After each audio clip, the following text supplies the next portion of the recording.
இங்கே ஜனநாயகம் இருக்கிறது, யார் படத்தை வேண்டுமானாலும் வைத்துக் கொள்ளலாம் என்று அவருடைய வாகனம் செல்லுகிற போது ஒரு புறத்திலே புரட்சி தலைவர், ஒரு புறத்திலே அண்ணா படமும் இருக்கிறது என்பதை நீங்கள் மறந்துவிடக் கூடாது.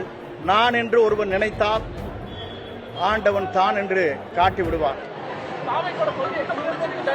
புதிதாக இதைத்தான் அன்றைக்கு கேட்டார்கள். புரட்சி தலைவர் ஆட்சி துவங்குகிற போது அண்ணாயிசம் என்றால் என்ன என்று உங்கள் பத்திரிகையாளர் கேட்டார்கள். அப்போது அண்ணாயிசம் என்றால் ஒழுகாத வீடு, கிளியாத உடை, ஆறாத சோறு என்று சொன்னார்.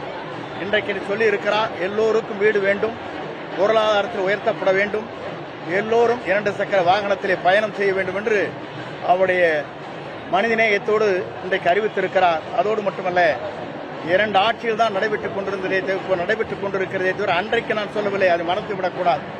புரட்சித் தலைவர் வரையிலும், புரட்சித் தலைவர் அம்மா வரையிலும் புனித ஆட்சி தமிழகத்தில் நடைபெற்றது. இன்றைக்கு நடைபெற்றுக் கொண்டிருக்கிற இந்த 2 ஆட்சியும் மாற்றப்பட வேண்டும் என்று எல்லோரும் விரும்புகிறார்கள். புதிய அங்கே பயணத்தை மேற்கொண்டிருக்கிற அவர் வெற்றி என்பது மக்கள் சக்தியால் தமிழகத்திலே மிக விரைவில் உருவாகும். அதை எந்த சக்தியாலும் முறியடிக்க முடியாது என்பதை மட்டும் நான் இந்த நேரத்தில் தெரிவித்து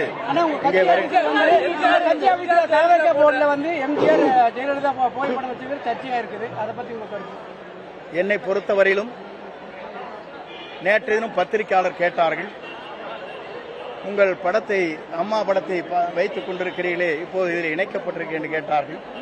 நான் அப்போது இடத்திலே சொன்னேன், இங்கே ஜனநாயகம் இருக்கிறது, யார் படத்தை வேண்டுமானாலும் வைத்துக் கொள்ளலாம் என்பதை அவரிடத்தை தெளிவாக சொன்னேன். அது மட்டுமல்ல, இன்று அவருடைய வாகனம் செல்லுகிற போது ஒரு புறத்திலே புரட்சி தலைவர், ஒரு புறத்திலே அண்ணா படமும் இருக்கிறது என்பதை நீங்கள் மறந்துவிடக் கூடாது. திராவிட இயக்கத்தை மீண்டும் தமிழகத்திலே உருவாக்குவதற்கு முதல் தலைமுறையிலே எங்களை போன்றவர்கள் புரட்சி தலைவருடைய வழியில் என்று நாங்கள் பணியாற்றினோம். அதற்கு பிறகு புரட்சி தலைவர் அம்மா வழியில் என்று பணியாற்றி இருக்கிறோம். 3வது தலைமுறையாக இவரை ஆட்சி கட்டளை அமர்வதற்கு எல்லோருடைய உறுதுணையோடு, மக்கள் சக்தியோடு எங்கள் பணிகள் அமையும். யாராலும்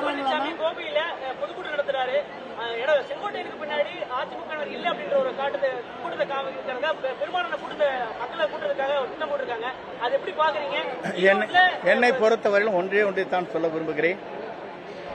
9 முறை சட்டமன்ற உறுப்பினராக இருக்கிறேன். எனக்கு பின்னாலே மக்கள் இல்லை என்று சொல்வது அவர் சொல்லலாமே தவிர மக்கள் அதை பார்த்துக் கொள்வார்கள். 3 முறை வாக்கே கேட்காமல் என்னை வெற்றி பெற்ற மக்கள் அங்கே இருக்கிறார்கள். யார் வேண்டுமானாலும் எதை வேண்டுமானாலும் சொல்லலாம்.